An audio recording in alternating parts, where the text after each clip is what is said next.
you very much, Honorable Source. Thank you, Chair.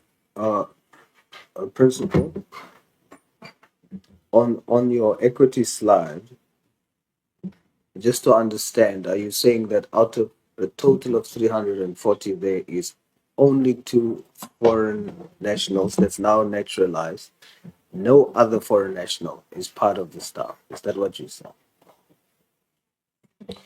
Yes, Honorable Member, this is the information that I got from the college. Okay. When you say Asians, 0, are you saying that the Asian that is mentioned in your recapitalization report is no longer there?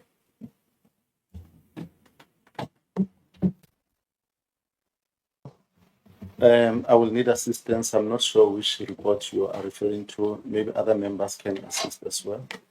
Who would you like to assist you? There is a report done, Ingwe TVET College Recapitalization and Strategic Plan.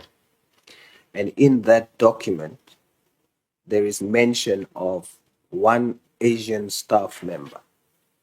So I'm asking, is that staff member no longer there? That's why it's 0, or is he or she still there?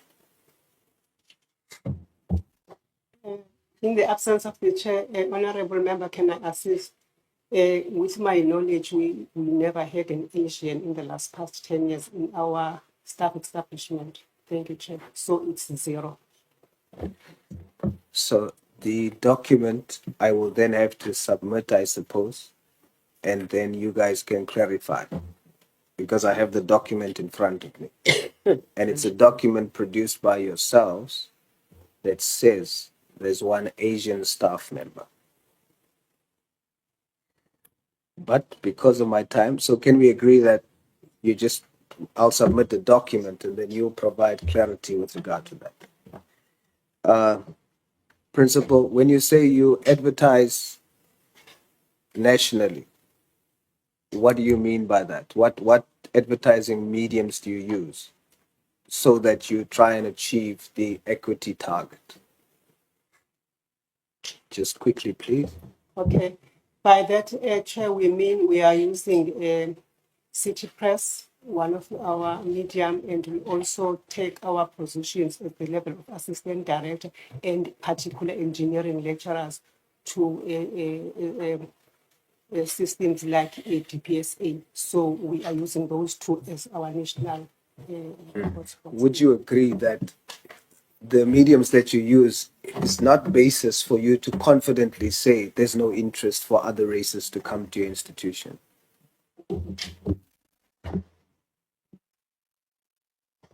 Yes, ma'am.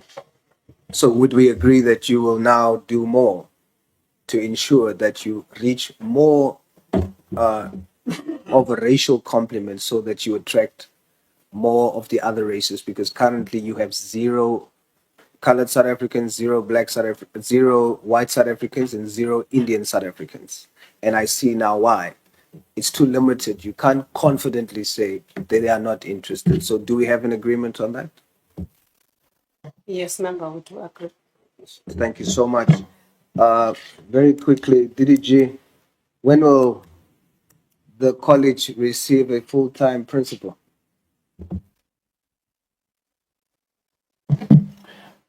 Thank you, Honorable Source. I think we've received the concurrences from DPSA. We are waiting for our corporate services to advertise all of those posts. But when they were finalizing the list, we realized that there were other posts that were omitted, and we wanted to have a proper management plan that will say these are all the vacant posts, gazetted and advertised. This is the timeline we are putting for us to sift and do the selection processes, and by this time we should have.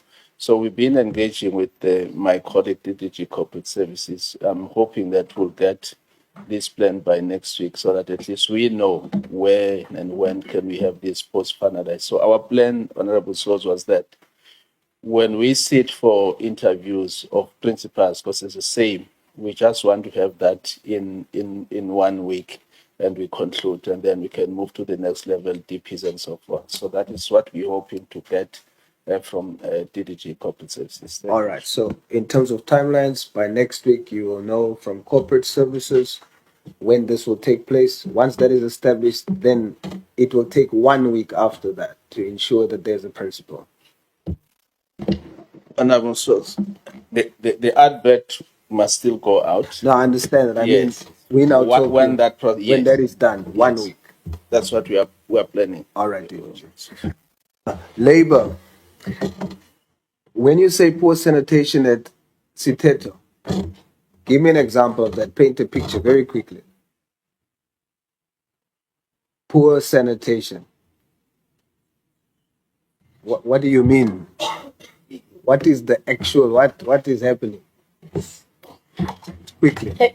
Thank you, Honorable. We mean it is the material that is used there.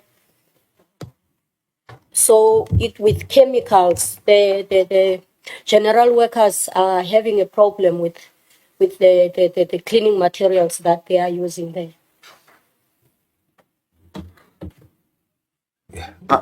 Simplify it for me so that I can ask for you quickly.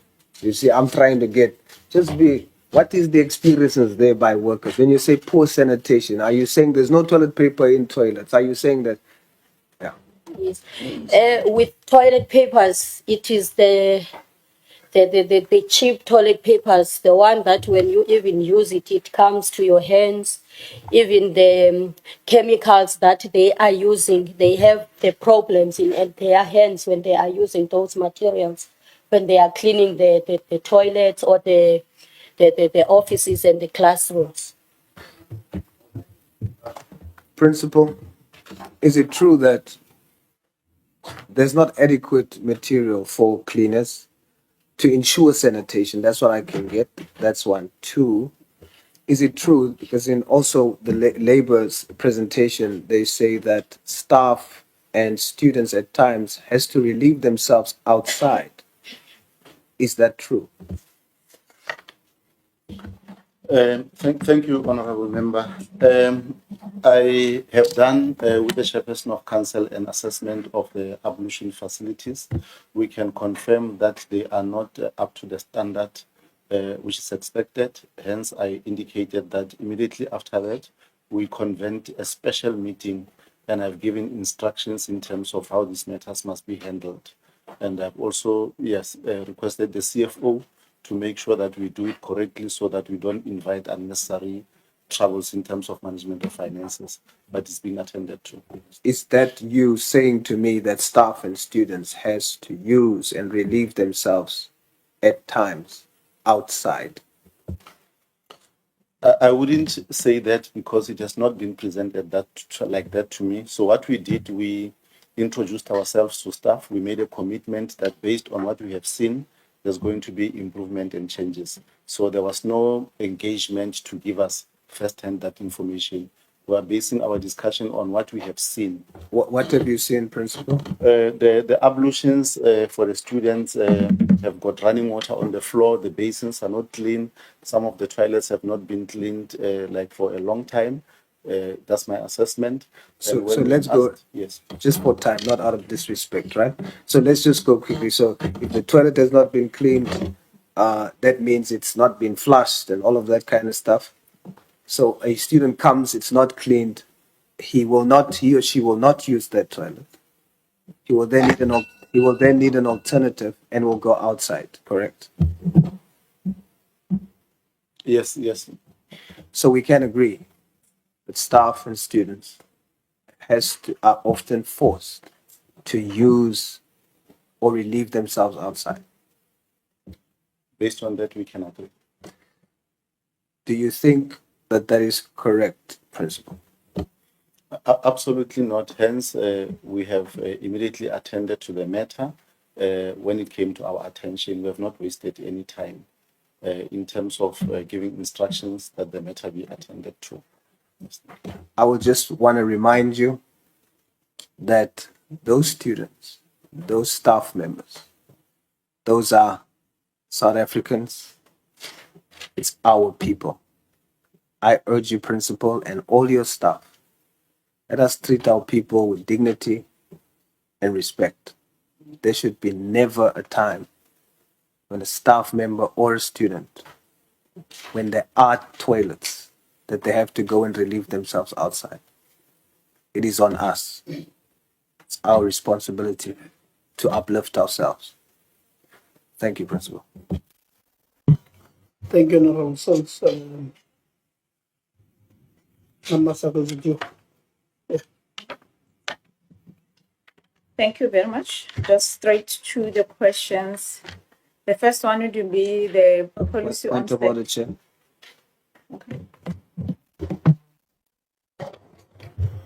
What is the point of order now? On you, Chairperson. Okay. Yes. No, when you were outside, I just wanted to state for the record that there was a document that I have to produce that states something that we needed to clarify around an Asian employee that the staff didn't know about. Okay. Yeah, I have my eye on it. So you will give it to us. So you will give it to us, and then they will respond on it. Thank you very much. A storm is quietly brewing at Ingwe TVET College. One of the institution's vice principals is under fire, accused of incompetence, and while the full details remain behind closed doors, the tension on campus is unmistakable. Students are whispering, staff are uneasy, and stakeholders are starting to ask hard questions. Is the college's leadership structure beginning to crack, or is this just a case of internal politics playing out under public scrutiny? Now let's be clear, vice principals are not symbolic figures. They're at the heart of any college's operations.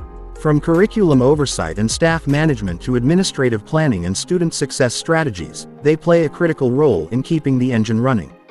So when accusations of incompetence surface, no matter how informal or vague, it sends ripples through the entire institution. At this point, no formal statement has been issued. No official charge sheet has been made public. But the mere existence of this allegation has reignited an ongoing conversation in South Africa.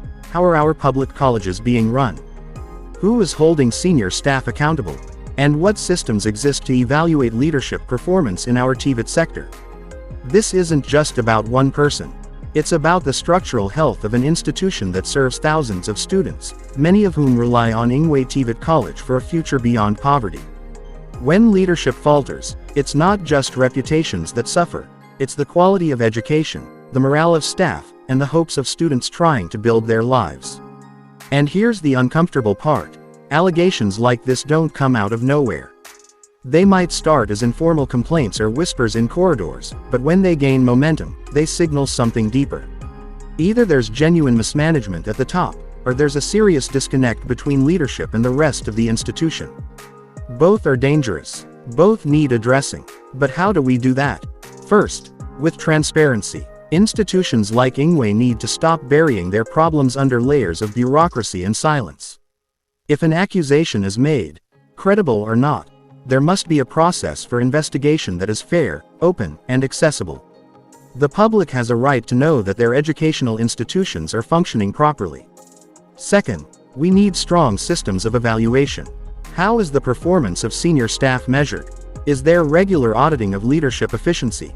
Are student outcomes improving? Are staff being heard? When an environment lacks proper checks and balances, it becomes easy for incompetence, real or perceived, to fester unnoticed until it explodes.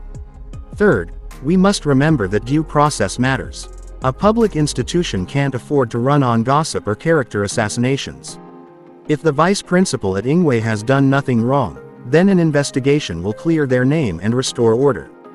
But if there is substance behind the claims, action must be taken swiftly and decisively, not just to punish, but to rebuild trust in the system. And finally, this moment is an opportunity, a moment to reflect on the broader issues plaguing TVET colleges across South Africa. From lack of funding and understaffing to poor infrastructure and weak governance, the challenges are real. But nothing will improve if leadership at the top is shaky, if accountability is avoided, and if problems are swept under the rug to protect reputations instead of the future of the institution. This accusation, as serious as it may be, is also a test. A test of Ingwe TVET College's willingness to confront uncomfortable truths. A test of the Department of Higher Education's ability to intervene when needed. And most of all, a test of whether we as a country truly care about the quality of public education or whether we're content to watch it quietly decay behind bureaucratic walls.